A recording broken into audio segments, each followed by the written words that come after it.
O Botafogo permanece na liderança do Campeonato Brasileiro após uma semana com vitórias importantíssimas sobre Palmeiras e Internacional.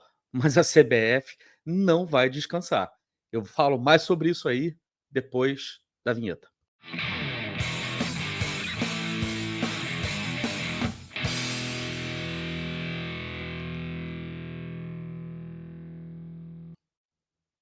Olá, eu sou Társilo Delfim, o Caboclo. Estou trazendo mais um conteúdo aqui para vocês no canal do Caboclo. Para você que já conhece o meu trabalho, que já conhece o meu canal aqui, eu tenho certeza que você já está fazendo o que eu vou recomendar agora para quem ainda não conhece o meu canal. Então vamos lá. Deixe seu like, se inscreva no canal e acione o sininho para receber notificações de conteúdos novos toda vez que eu colocar um conteúdo novo aqui no canal do Caboclo. Seja membro helenos e helenas do canal do Caboclo por apenas R$ 4,99, menos do que uma latinha de Coca-Cola. Você pode ajudar o canal a crescer cada vez mais e você também recebe conteúdos como esse aqui que você está vendo agora em primeira mão se você for membro. Os membros já assistiram tudo que você vai ver aqui agora em primeira mão. Então não perca tempo, seja membro helenos e helenas do canal do Caboclo. Se você também quiser apoiar o canal do Caboclo ainda mais, você pode mandar um pix para canaldocaboclo@gmail.com e eu vou ficar muito feliz em receber por lá seus comentários, suas críticas, suas dúvidas, suas perguntas, o que você quiser mandar, manda para lá que eu faço questão de ler aqui no canal do Caboclo ao vivo aqui para você. Ao vivo não, no momento que o vídeo está estreando, né? Eu faço questão de ler para você aqui os seus comentários, suas perguntas, suas dúvidas. Então, se você quiser apoiar qualquer valor, se você quiser apoiar o canal do Caboclo, canaldocaboclo@gmail.com é minha chave de Pix, tá bom?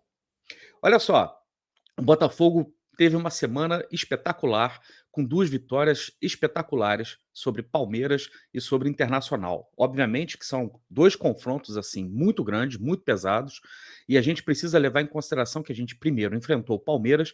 Na minha opinião, né, Palmeiras, Botafogo e Flamengo são realmente as 3 melhores equipes do Campeonato Brasileiro. Hoje, em julho, dá para a gente falar isso com um pouco mais de tranquilidade. E o Botafogo venceu também o Internacional numa partida que muitos acharam que seria fácil, e não foi, e não seria, não teria como ser. O time do Internacional é uma equipe muito qualificada, com jogadores muito qualificados. Tudo bem, estava com muitos desfalques, é verdade, eu considero isso realmente como um fator decisivo na vitória do Botafogo, mas mesmo com os desfalques, o Internacional vendeu muito caro a derrota para o Botafogo.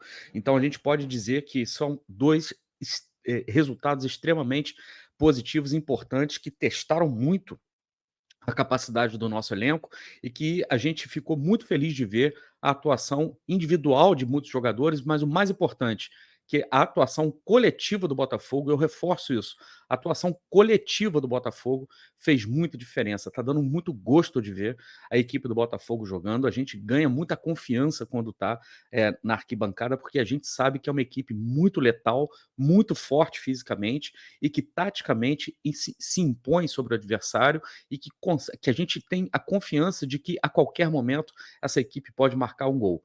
E principalmente contando com os reforços, né, como o caso do Igor Jesus, que já tinha estreado bem contra o Palmeiras, mas ontem fez uma partida muito boa contra o Internacional, uma partida de altíssimo nível, sendo realmente importante, inclusive no momento do gol, quando ele dá aquele toquezinho de calcanhar para o Cuiabano matando a marcação. Gostei muito da estreia dele, estou muito ansioso ainda para ver a estreia do Alan. A gente sabe que ele precisa se condicionar fisicamente e muito em breve a gente vai ver o Alan jogando. Acendeu a luz amarela mesmo com a contusão do Júnior Santos, né? Que parece ser uma questão de tornozelo, mas exames que precisam ainda ser feitos vão apontar realmente a gravidade da lesão. Espero aqui, vamos todos torcer para que não seja nada grave, que o nosso querido Raio Jacaré, né, esteja de volta o mais rápido possível, né? E destacando também atuações seguras do nosso goleiro espetacular, o John, a atuação da zaga também espetacular, os 2 laterais também muito bem, o meio de campo do Botafogo, na minha opinião, tem trabalhado, independente da formação, independente de quem seja, né, sejam os jogadores de meio campo, o meio campo do Botafogo tem uma marca muito forte, na minha opinião, que é de conseguir fazer uma marcação com muita intensidade, mas principalmente fazer o jogo fluir de uma maneira incrível. Quando a gente vem para o ataque, né, a gente não tem como não destacar as duas atuações brilhantes do Luiz Henrique nesses últimos 2 jogos,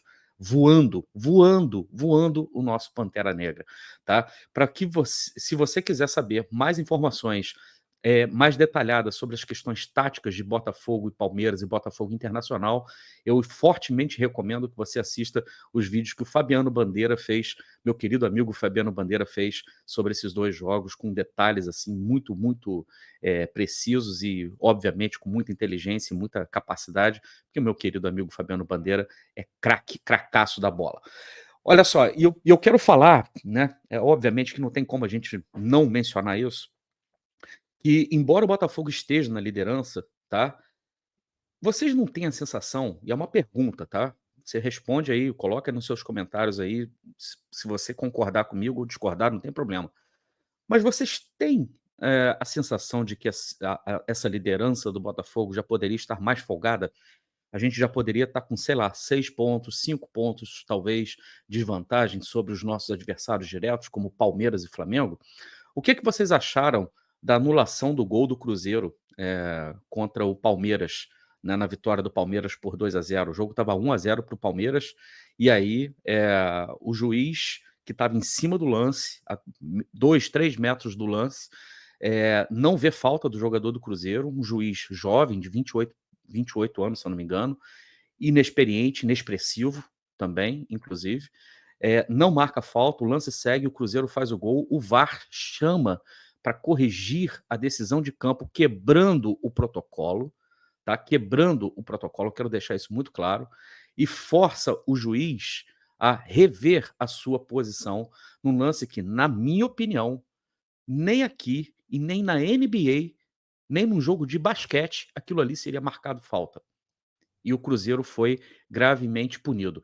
E aí eu quero mandar um recado para o diretor de futebol do Cruzeiro, para o executivo de futebol do Cruzeiro, né, famosão aí, todo mundo sabe quem ele é, que trabalhou inclusive para o Palmeiras e trabalhou para a Leila, que segundo ele, né, o Palmeiras foi prejudicado e a culpa é do Textor, né, que criou polêmica. Então, assim, eu fico naquela situação onde eu preciso dizer que o Cruzeiro foi roubado, mas ao mesmo tempo, né, eu fico quase que me obrigando a dizer bem feito, porque um sujeito como esse, que fala uma besteira como essa, tem mais é que se ferrar mesmo. Só que isso também atinge indiretamente o Botafogo, né. E no jogo em Brasília, né, do queridão, né, do famoso queridão, um lance bizarro, simplesmente bizarro. Primeiro, já tinha o juiz já havia dado um daqueles pênaltis, né, marotos, né, para o Flamengo, numa jogada absolutamente normal, bizarra, praticamente contato zero, tá? Mais um daqueles pênaltis, né, entre uns 3 ou 4, pelo menos, que o Flamengo já recebeu no Campeonato Brasileiro, que os jogadores são intocáveis, né, são praticamente intocáveis, né? E o juiz deu pênalti, mas o Pedro perdeu. E depois, o pênalti que é marcado, que o Barreto chuta uma segunda bola, que é arremessada pela torcida do Flamengo para dentro de campo, tá? O juiz também marca pênalti. Dentro da regra fria e clara, né? Um objeto atirado contra a bola dentro da área é pênalti, tudo bem. Só que você precisa discutir o que acontece antes disso. A torcida do Flamengo joga um objeto dentro de campo, mais uma bola, tá? E só isso já seria o suficiente para você paralisar a jogada, para você parar o lance. E o juiz simplesmente decide continuar com a jogada. E para piorar, que é um tipo da coisa que só acontece no Brasil mesmo, tá? Ao invés de você condenar os atos de um torcedor que faz esse tipo de coisa, tem jornalista que ainda faz live com um cara desses, alçando esse jogador, esse torcedor, né, ao status de herói, né, o herói da vitória do Flamengo. Então, é esse o exemplo que a gente está dando para a sociedade. É esse o exemplo que que é a imprensa em geral, né, principalmente essa que faz a cobertura apaixonada, clubística, né, de Flamengo e também de Palmeiras, exatamente esse o exemplo que eles estão dando para a sociedade, né, quando eles dizem o seguinte: Não importa competir, não importa as regras, importa ganhar. Se você puder quebrar as regras, se você puder rasgar as regras e ganhar por fora das regras, melhor ainda você vai ser um herói. O que eles estão dizendo para o torcedor é: quando o seu time estiver sendo atacado, se você puder entrar em campo e roubar a bola, se você puder entrar em campo e dar um carrinho no adversário, se você tiver, por exemplo, a capacidade, a chance de interferir diretamente no jogo, faça. Faça porque nós vamos te laudar como um grande herói. Faça porque nós vamos te enaltecer. Faça porque é assim que tem que ser. O errado como o certo. Aqui no Brasil, as coisas funcionam dessa maneira. O errado como o certo. Isso não é à toa, gente. Isso é o tipo da coisa que é quase que uma regra, né? Principalmente quando a gente está falando de futebol. E por que que Flamengo e Palmeiras não podem se descolar do Botafogo? Porque o Botafogo, para ser campeão do Campeonato Brasileiro ou da Copa do Brasil, qualquer coisa que tenha CBF no meio, o Botafogo vai ter que ser capaz de jogar muito mais do que a arbitragem será capaz de prejudicá-lo. E o Botafogo também vai ter que jogar muito mais, além da capacidade que a arbitragem tem de favorecer Palmeiras e Flamengo. E por que isso acontece? Tá?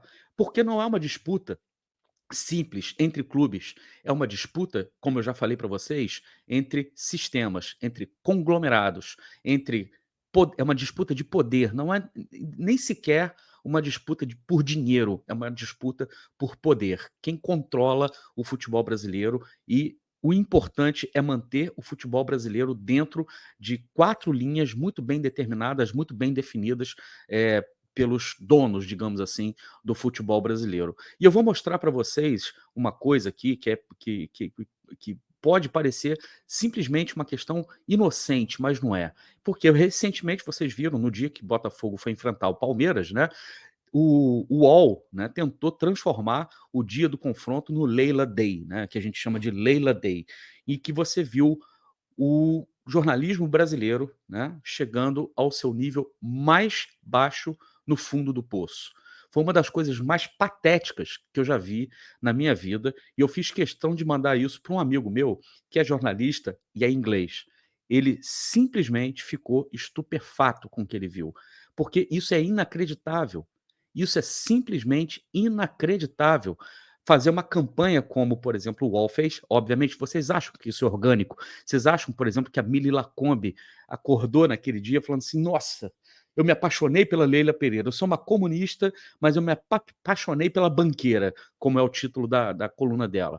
Vocês acham que o PVC acordou nesse dia e falou assim: nossa, como a Leila é uma pessoa maravilhosa. Gente, vamos gravar um vídeo de apoio à Leila, porque a gente ama muito a Leila. E aí você viu a redação toda do UOL fazendo um vídeo patético, patético, uma coisa assim, de, de envergonhar uma nação inteira, um país inteiro. Mas como aqui no Brasil a gente sempre, né, acaba exaltando o errado, né, como certo, é claro que isso aí vai ser mais um dos capítulos tristes da nossa história, onde a gente vai exaltar o errado como certo. E você viu jornalistas dando seu depoimento como se aquilo fosse um arquivo confidencial do Faustão.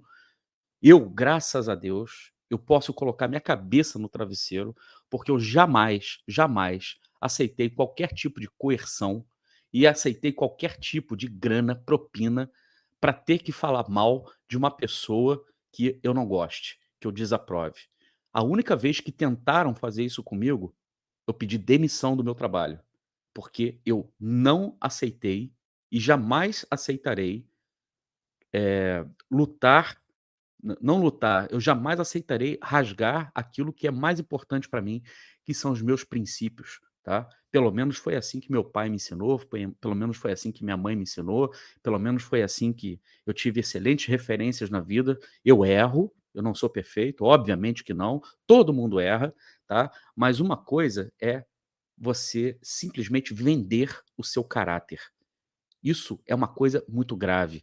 Isso não é jornalismo, isso é publicidade, é outra história, tá. Se vocês acham que isso foi orgânico, tá, você tem o seu direito de achar que é orgânico, mas isso não é orgânico. Eu vou mostrar para vocês o que pode ser uma das motivações para que isso tenha ocorrido essa semana, justamente no clássico mais pegado, e não vai parar por aí, tá? Porque Botafogo e Palmeiras ainda vão se enfrentar durante o ano, Palmeiras e Flamengo também vão se enfrentar, e vocês vão ver algo mais ou menos parecido, né, em outro tom, mas algo mais ou menos parecido ocorrendo também nesse confronto que vocês vão ver pela Copa do Brasil, tá? Então eu quero mostrar para vocês como é que isso pode estar acontecendo e por que que isso pode estar acontecendo, né, no Brasil.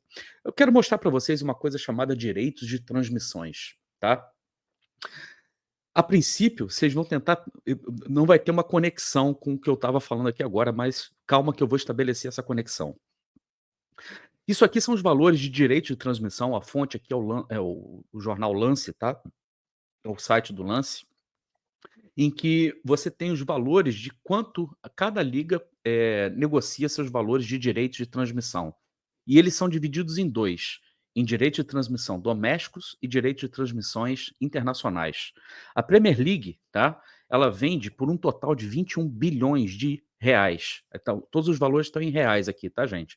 21 bilhões de reais, sendo que desses 21 bilhões são 10 bi doméstico e 11 bi direitos internacionais, ou seja, 52% das receitas de direitos de transmissão da Premier League são de direitos internacionais, é aquilo que ela fatura vendendo para o mundo afora, para o Brasil, para a Espanha, para o resto da Europa, também para os Estados Unidos, obviamente, para a Ásia, para a China, que consome muito Premier League, para o Japão também, Austrália, Nova Zelândia, obviamente, que são mercados menores e que tem uma demanda menor por futebol, mas se você ligar a televisão lá e assistir soccer, por exemplo, você vai ver futebol inglês na sua telinha.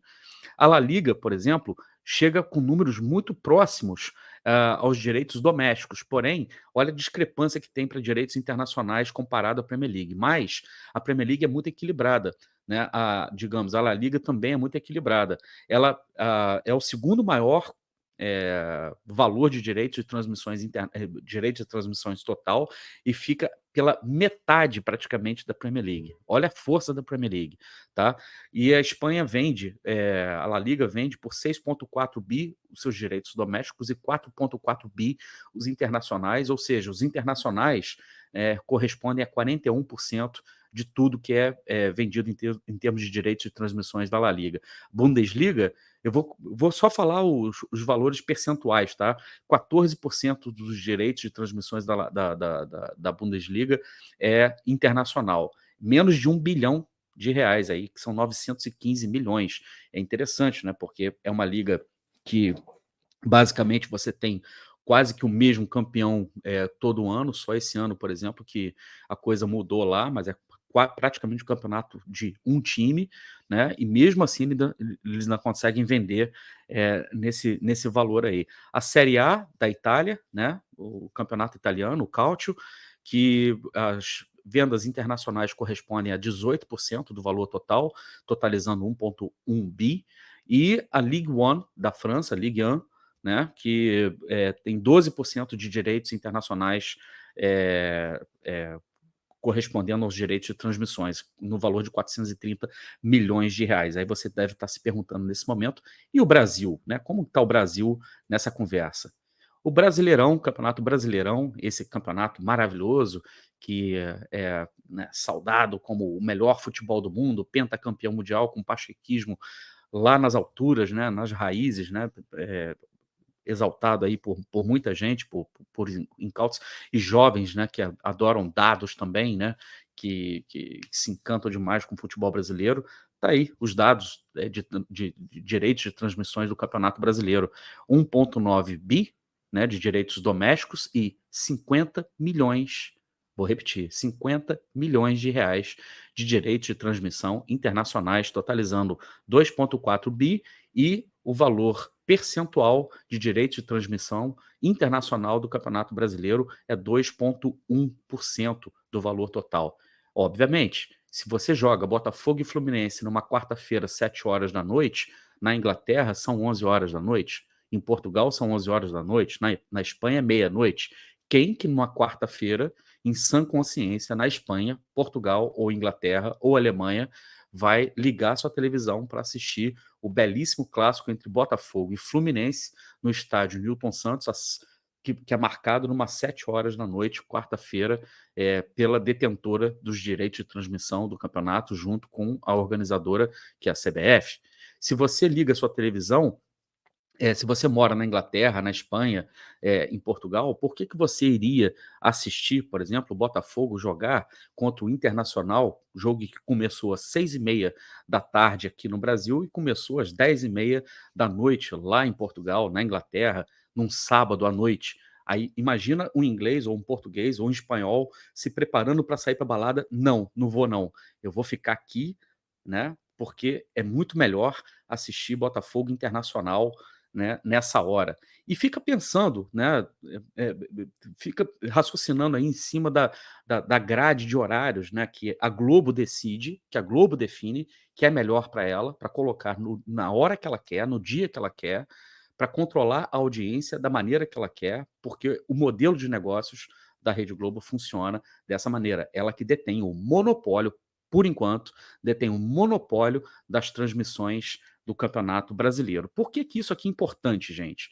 Porque a gente precisa entender uma coisa. O Campeonato Brasileiro, se ele internacionalizar, ele vai mexer nos critérios de distribuição dessa grana, né, dos direitos de transmissão. Por quê? Porque hoje, da maneira como está dado, né, o acordo com a detentora de transmissões, daqueles valores, 50%, né, se eu não me engano, 50% é distribuído entre todos os clubes, se eu não me engano, participantes, né, do Campeonato Brasileiro, por exemplo, estou falando de Série A. E valores menores são distribuídos para os clubes que estão de acordo com a posição que eles terminam, né, com o mérito competitivo, e mais um valor, e esse valor não é irrisório, tá? Algo em torno de 30%, 25%, 30%, é distribuído para os clubes de acordo com a audiência e de acordo também com o tamanho de torcida, ou eles chamam de engajamento, tá? Mas na verdade é tamanho de torcida disfarçado de engajamento. Por quê? Porque o que dá engajamento no Brasil? Né? Obviamente, se você está nas redes sociais, tudo que está atrelado ao campeonato, a detentora, por exemplo, do campeonato tem como medir isso? Tem como medir, porque tudo que ela gera em termos de conteúdo é acessado e você sabe mais ou menos ali quem está acessando. Além disso, na TV fechada, né, eles têm um sistema lá em que você, assinando o pacote deles de pay-per-view, que é o Premier, você tem que declarar para qual time você torce. E aí, quando você declara ali, eles pegam o percentual, né, correspondente ao tamanho, né, ao número de torcida e distribuem mais grana, né, para esses clubes. Né? Então, assim, se você declara que você é Flamengo, né, quanto mais gente declarar que é Flamengo, mais dinheiro o Flamengo vai ganhar. Quanto mais gente declara que é Botafogo, mais dinheiro o Botafogo vai ganhar. Só que, inclusive, eu, quando era assinante, né, desse pacote aí, eu declarei que era Botafogo e apareceu lá, por exemplo, depois no meu cadastro que estava Flamengo. Até isso eles conseguem mudar, né? Mas, enfim, vamos voltar aqui. E isso é extremamente controlável. Por quê? Porque é uma plateia que você consegue controlar. A distribuição está aqui dentro do território nacional. Se você jogar isso lá para fora, você não consegue controlar. Se você jogar isso na Espanha, se você jogar isso na Inglaterra, como é que você vai controlar a narrativa que o queridão é o mais popular, é o mais querido e que todo mundo é o que todo mundo quer ver? Vai ficar muito mais difícil, entendeu? Vai ficar muito mais difícil você controlar a massa, digamos assim. Então, é extremamente necessário e salutar para o negócio deles, para o modelo de negócio deles, que o campeonato brasileiro não seja internacionalizado.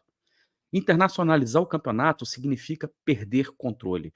E quando o Textor fala justamente o contrário, que é preciso internacionalizar, que a gente precisa de uma liga muito bem organizada, que a gente precisa começar a vender direitos de transmissão para fora do Brasil, é tudo que eles não querem ouvir. E quando eu falo eles, eu estou falando da Libra, tá?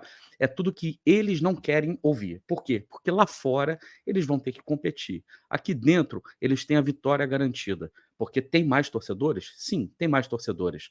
Mas lá fora eles vão ter que competir. Porque quem vai consumir o seu campeonato não é um corintiano, não é um São Paulino, não é um palmeirense, não é um flamenguista, não é um botafoguense.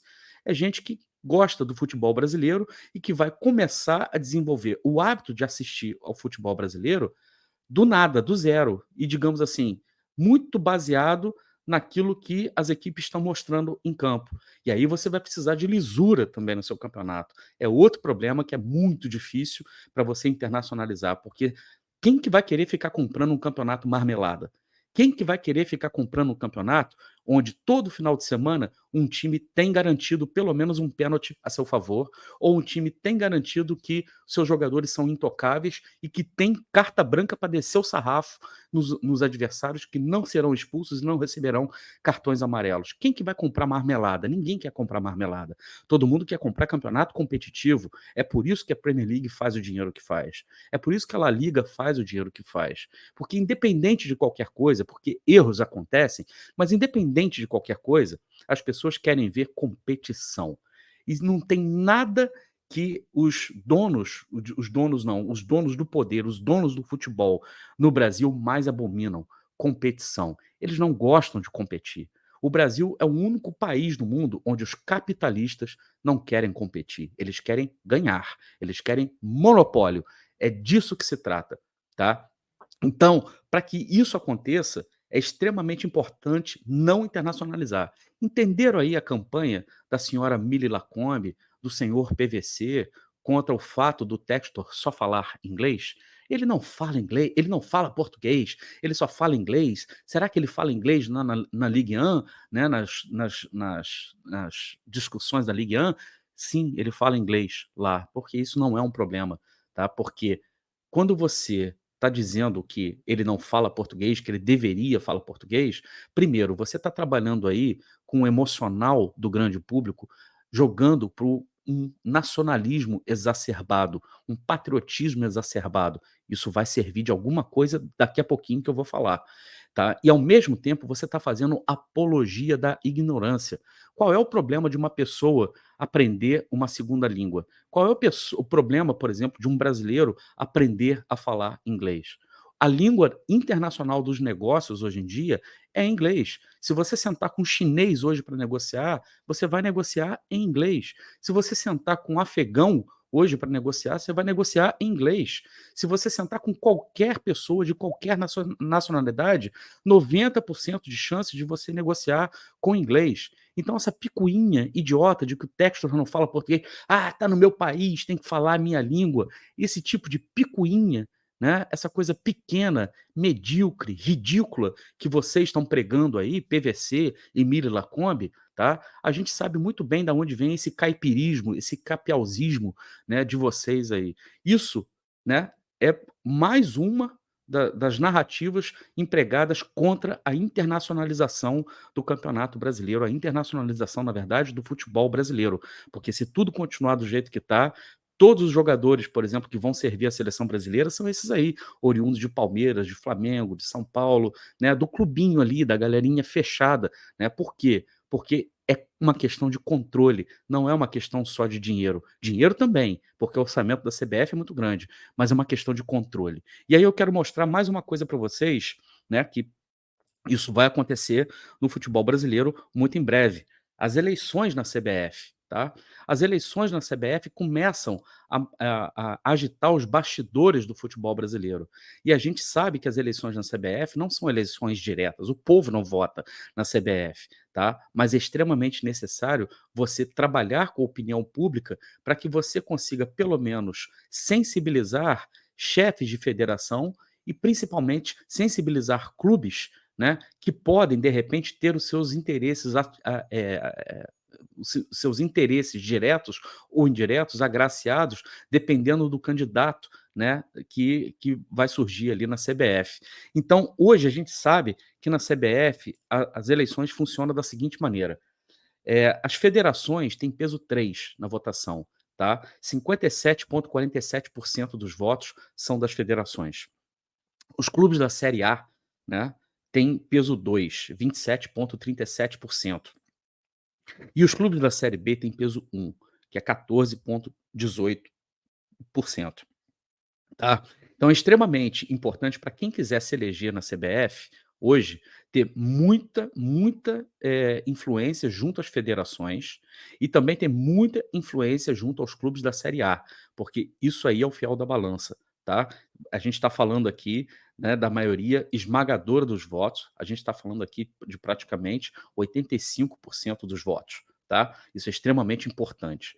E aonde que estão esses votos hoje? Como eles estão distribuídos? Eles estão distribuídos justamente na luta entre Libra e Liga Forte União. Quando eu falo para vocês que a gente, nesse momento, deveria colocar as nossas rivalidades clubísticas um pouco de lado e prestar mais atenção no embate entre Libra e Liga Forte União, inclusive como defesa dos interesses do Botafogo, é disso que eu estou falando. Hoje a gente tem, na verdade, 3 candidatos fortes ao pleito, né, da CBF, a presidência da CBF. E essas eleições vão acontecer em 2026, ou seja, daqui a 1 ano e meio. Flávio Sveiter, né, que é o candidato do Flamengo, digamos assim, o principal aliado do Landim na CBF, inclusive já esteve na CBF e brigou com o Edinaldo e deixou a CBF, mas é o candidato do Flamengo, a gente pode dizer assim. Reinaldo Carneiro, que é um desafeto da Leila Pereira e também é presidente da Federação Paulista de Futebol e hoje é um cara que está à frente das negociações de direitos de transmissão da Liga Forte União, tá? Porque ele é ligado a Live Mode. E é extremamente interessante a gente colocar aqui, a Liga Forte União não fechou ainda a sua negociação de direitos de transmissão de pacote de pay-per-view. Isso é extremamente importante, principalmente com a chegada do Corinthians. E é extremamente importante que eles não fechem com a Globo, tá? Porque não faria o menor sentido se eles fecharem com a Globo. É a chance de você começar a destruir ou começar a abalar as estruturas do sistema da Libra, tal como ele se encontra hoje, porque o plano de negócios, o modelo de negócios da Rede Globo funciona muito bem somente se ela tiver o pay-per-view, tá? Que é o Premier, o pacote Premier. Se o Reinaldo Carneiro, né, se a LFU fechar com outro player, com outro, digamos assim, uma outra empresa, seja com o YouTube, seja com a Amazon, seja com quem quer que seja, tá? Isso vai ferir de morte, tá? Ferir de morte o pay-per-view do Premier, porque eles perdem a grade, eles perdem a primazia de ditar quando os jogos vão acontecer, ou seja, a porta para a internacionalização fica escancarada e a gente pode finalmente começar a negociar o Campeonato Brasileiro para fora do país e, nesse caso, a Globo perde o monopólio sobre a transmissão do futebol brasileiro e também a capacidade que ela tem de pagar o que ela quer e o que ela pode pagar pelos direitos de transmissão do Campeonato Brasileiro. E, por fim, a Leila Pereira, que até então não seria candidata, tá?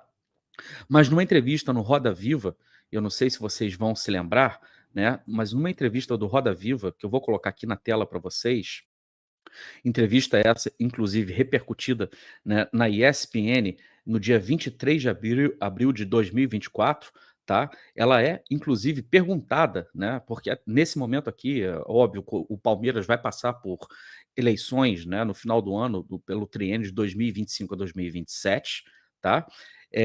Ela despista aqui como uma pergunta que foi provocada, né, sobre assumir a CBF. Ela diz o seguinte: eu penso muito a curto prazo, acho que a vida é agora, você tem que aproveitar agora todos os momentos. O que eu penso hoje? Continuar presidente do Palmeiras, conquistar o maior número de títulos possíveis. Em novembro, se os associados continuarem confiando no meu trabalho, gostaria de ser reeleita presidente do Palmeiras, ficar mais 3 anos, vai ser minha last dance. Olha que engraçado, PVC, olha que engraçado, Mili Lacombe, a Leila Pereira falando inglês. Dela vocês não cobram, né? Eu não volto mais para ser presidente do Palmeiras. Aí, o restante, o futuro, a Deus pertence, disse ela. Ou seja, depois do que a gente viu, inclusive, o próprio UOL fazendo nessa semana, o Leila Day, fica muito claro que a Leila é candidata a presidente da CBF no ano de 2026. E aí a gente teria uma disputa de 2 candidatos da Libra, uma disputa entre Flamengo e Palmeiras por quem vai mandar no futebol brasileiro e uma disputa de uma pessoa de fora da Libra, da LFU, que é presidente da Federação Paulista de Futebol hoje, o Reinaldo, né, tentando também chegar lá. Quem que leva? Quem tiver mais federação e quem tiver mais clubes na Série A. Por isso que é extremamente importante que a LFU tenha o maior número possível de representantes no Campeonato Brasileiro da Série A e que as federações estejam ao lado também de quem quer que seja o candidato pela LFU. Se eu gosto do Reinaldo? Não. Se eu apoio o Reinaldo? Não. Na verdade, a gente está em muito maus lençóis. Qualquer um dos três, que na minha opinião, é, não estão à altura, né, de serem os próximos comandantes do Campeonato Brasileiro, do futebol brasileiro, a gente vai estar em muito maus lençóis. Porém, a gente tem que pensar o seguinte: qual desses três aí aponta para a criação da Liga? Eu acho que hoje só o Reinaldo apontaria para a criação da Liga, de uma Liga brasileira de futebol, realmente como ela tem que ser, negociando questões de governança, negociando questões de fair play, mas com honestidade, e negociando principalmente direitos de transmissão de maneira muito mais equânime e principalmente olhando para o mercado internacional, porque a grana vem de lá e a gente não tem que ter medo de competir, a gente não tem que ter medo de competição. É lógico que daqui até 2026 muita água vai rolar, a gente ainda tem mais 1 ano e meio, porque as eleições ocorrem em janeiro de 2026, mas o que o UOL fez nessa semana, basicamente a gente pode chamar de lançamento da candidatura da Leila Pereira, criando uma imagem positiva da Leila Pereira junto, né, à opinião pública no Brasil, para que exista, digamos assim, uma espécie de um lobby de algumas instituições, principalmente também de grandes patrocinadores, para que a Leila Pereira seja conduzida à presidência da CBF. Aí, meu camarada, se isso acontecer, com certeza a LFU estará em maus lençóis e pode ter certeza que o Botafogo vai ser muito prejudicado com isso. A gente precisa impedir de qualquer maneira que a Leila chegue na presidência da CBF. Eu vou parar por aqui porque tem muito mais coisa para falar sobre isso aí, o assunto continua, mas se você gostou desse conteúdo, eu peço para vocês o seguinte: deixe seu like, se inscreva no canal e acione o sininho para receber as notificações de conteúdos novos aqui no canal do Caboclo. Não se esqueça, seja membro Helenos e Helenas do canal do Caboclo por apenas R$ 4,99, menos que uma latinha de Coca-Cola. E eu peço para você também, se você quiser apoiar cada vez mais o canal do Caboclo, você pode enviar um pix para minha chave, canaldocaboclo@gmail.com, contribuindo lá com suas perguntas, dúvidas, comentários, o que você quiser. Isso já ajuda demais, beleza? Eu volto a qualquer momento com mais um conteúdo, você já sabe, aqui no canal do Caboclo, se tem bambu, tem flecha. Um grande abraço. Tchau.